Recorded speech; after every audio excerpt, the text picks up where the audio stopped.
On this episode, some friends hired me to run monitors for their event, Paul Stanley Weekend, a KISS Expo in Plainfield, Indiana. Okay, so it's been a while since I've made one of these videos, so don't hate on me for my voiceovers. Anyways, we started this show just like any other. They have a hotel AV staff that was kind enough to build the stage for us and bring in the pipe and drape.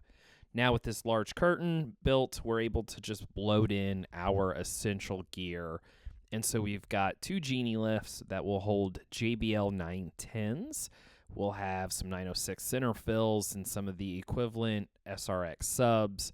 And then for lighting, we've got these like truss totems with the heaviest steel plates I have ever felt on them. So we're going to kind of rig this front lighting situation because the roof ceiling height is really a problem for that. And we are kind of like hotel AV conference space. And so, you know, there's challenges there where you can load in, where you can get power from.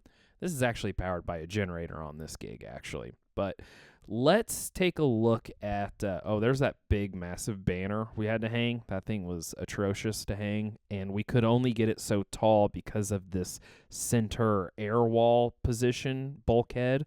So kind of sucked, but here's the end result. This is the Paul Stanley Weekend banner. That was really rough to hang. And we started with Paul Stanley. So Saturday, Paul came out. He did some questions. We did have one issue. Literally while Paul's on stage, the lighting console lost power. We think that it was in battery backup mode from the beginning of the day. And so the battery just died. And so we lost all of the lights. And Paul handled it well. He was able to kind of recover. It was pretty cool. I want my lights. I'm gonna leave until the lights come on. Just kidding. Still shine, boss. There you go. And God said, let there be lights. Okay. Put those lights on the backdrop. We think that the lighting console was turned on through the battery backup function, and it was never actually turned on through current AC power, the hard line. So when the battery backup ran out, the entire light rig shut off. It was weird that I just happened to get my 360 camera out to catch it. Thankfully, Paul played it cool, kind of joked about it, but still, when you're working with an artist of this caliber, it's not a good feeling. Every day, I'm all for it. It's very cool.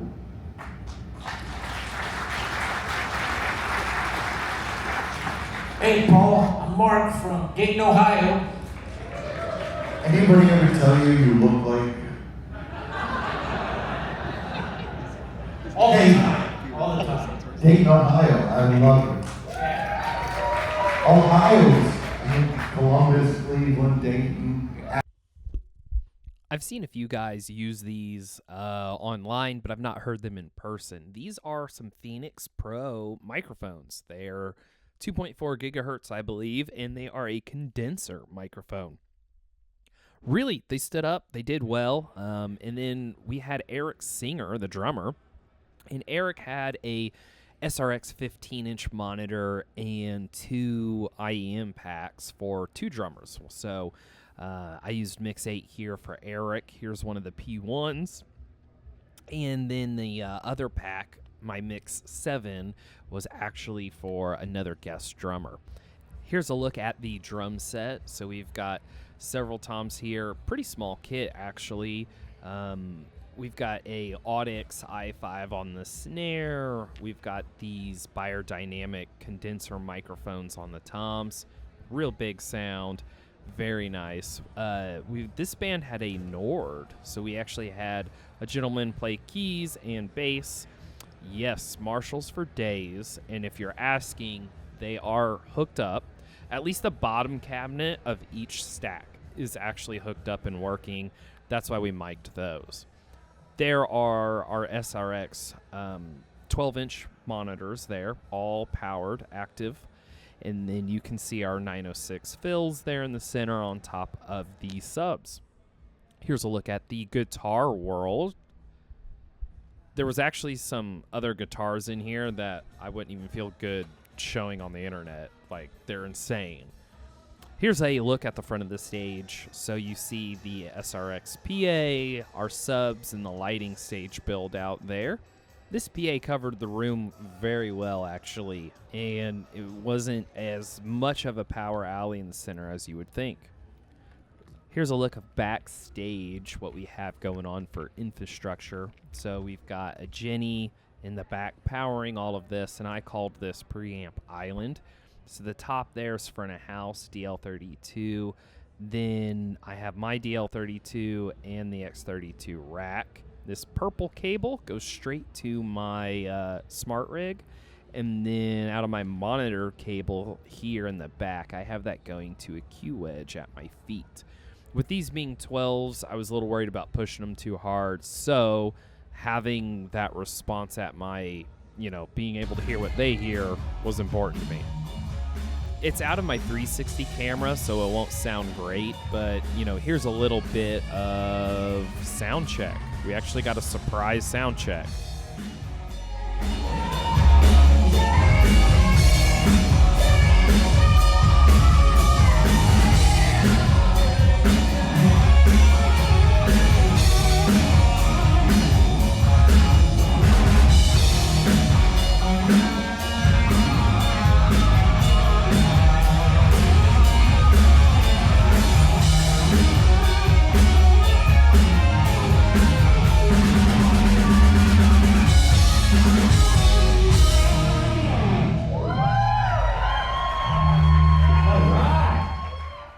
All right, so sound check was a sound check, and that was awesome because we actually didn't expect to have a sound check. We really thought it was going to be throw and go. This was much needed, and it worked out great. I got some big issues out of the way. This also gave me a little bit of time to work for John Corabi, Motley Crue frontman at one point. Check him out with his acoustic.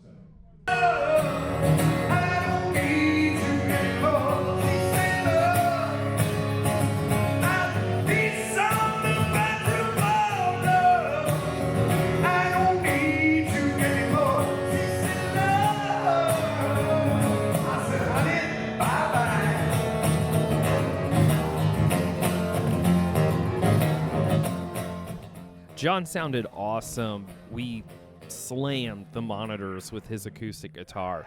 We really squeezed everything we could out of them, and that was awesome. Sounded great. Unfortunately, we started to run into some issues, at least I did, when the band came up to perform. We got everybody here. All my friends who play music so great, and they play our songs so great, that I'm going to sit and listen.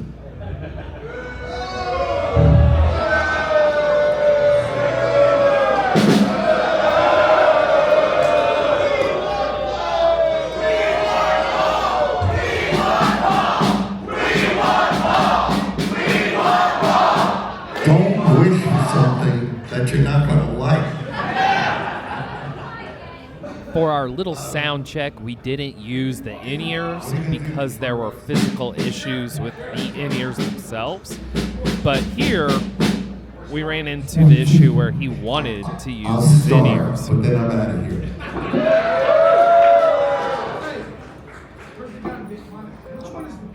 Everybody's having a great time, yeah?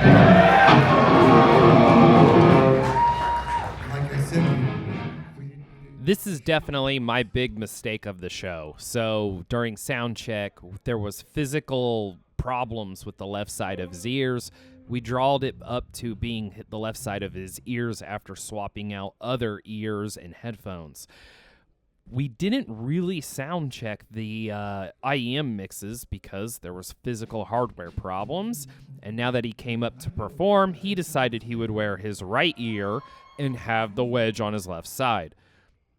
I did not have the IEMs on and ready to go. And so when he comes up thinking he can just plug in and use it, that wasn't the case. We never built an in-ear mix for him. We never had that set and sent to his body packs, the P1. And so now you're literally watching me run back and forth to him and figure it out in real time.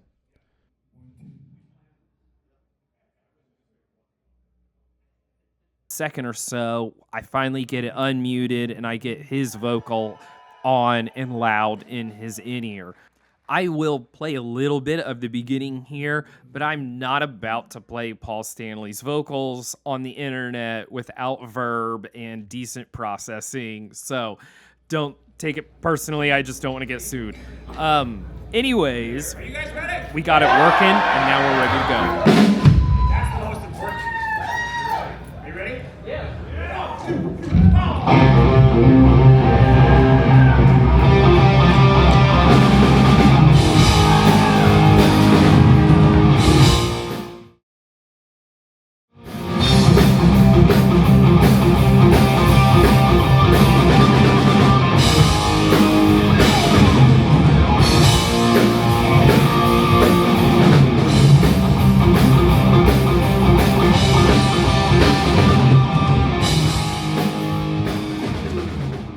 So Eric Singer graced us with his presence and sang a little bit here for us, and he got the song started.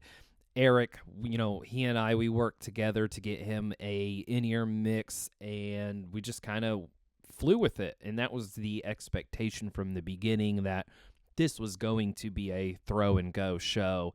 And that's what we ended up doing, absolutely. And so now it's just hold on. And I have to say, it was an absolute privilege to do this event and get to hang out with these guys and meet them in person. So, back to the drawing board, add making sure there's always an IEM mix prepared. If there's an IEM pack on the stage, add that to the checklist.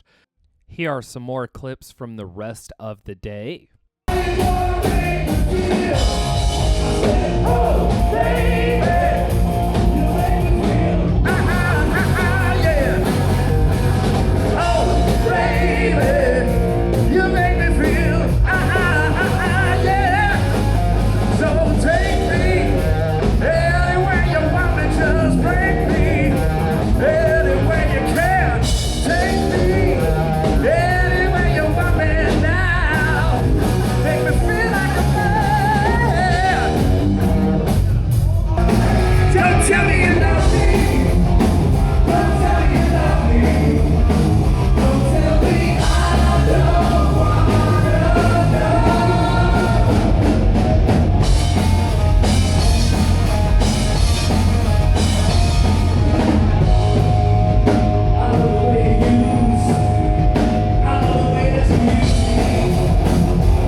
We swapped out drummers, and I can't tell because of the Marshall stacks, but they're going to start singing backgrounds, and we're pointing a microphone in a wedge.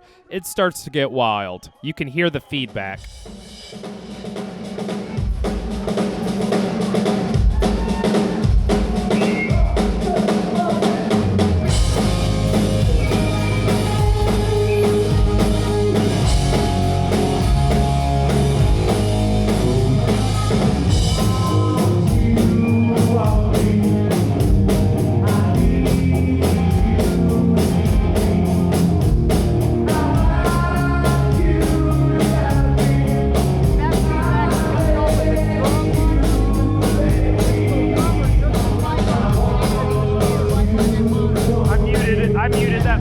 I heard that, muted the mic, because I turned it back on to see if he was going to talk.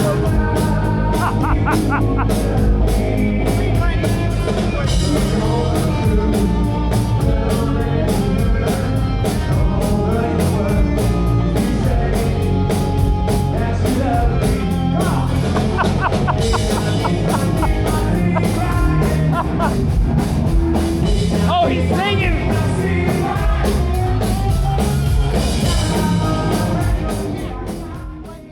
So at this point, I have that monitor as loud as it's going to get, and he's trying to sing back there right in front of it.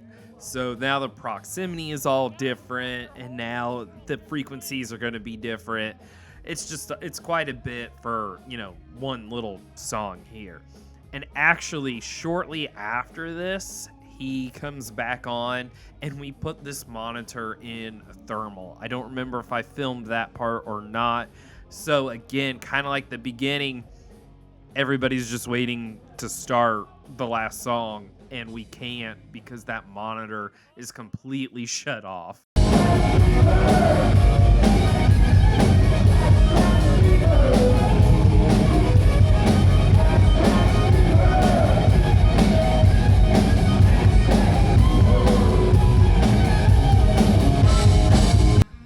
Now that I got all of my mistakes out of the way, I thought I would highlight our lighting designer. We're having a great time, right? We've gotten kind of the weird, quirky things out, so we thought we're chilling. And then what you'll see here shortly is that the fog machine, it just gets stuck wide open, like a diesel truck just full blown let loose. And it's funny because he doesn't even try to really stop it. He goes straight to unplugging the thing. Here we go.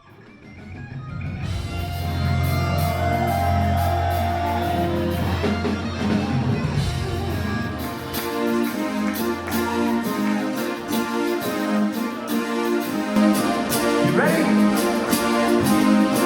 Don't tell me you love me. Now you sing it.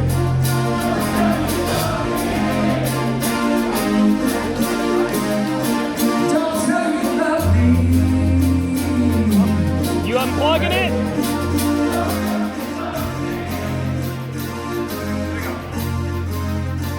Don't tell me you love me. Yeah.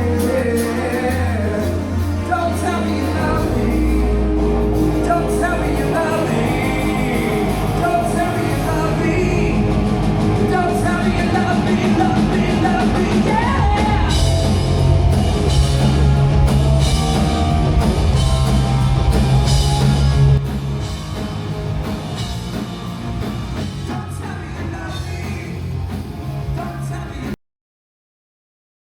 Cue me, give me the signal whenever there's a fill or, stopping and starting. Said, okay, no problem. As soon as we did it, the guy thought it was great. He just wanted Roger Taylor. Just like the day before, we're starting off with Q A. This time we have Eric Singer on stage, and then we'll go into a tribute band, the Ace Frehley Band, a tribute to Ace Frehley, and we'll have Eric Singer and friends to close the day. Here are a few clips of their performances. Thanks for watching.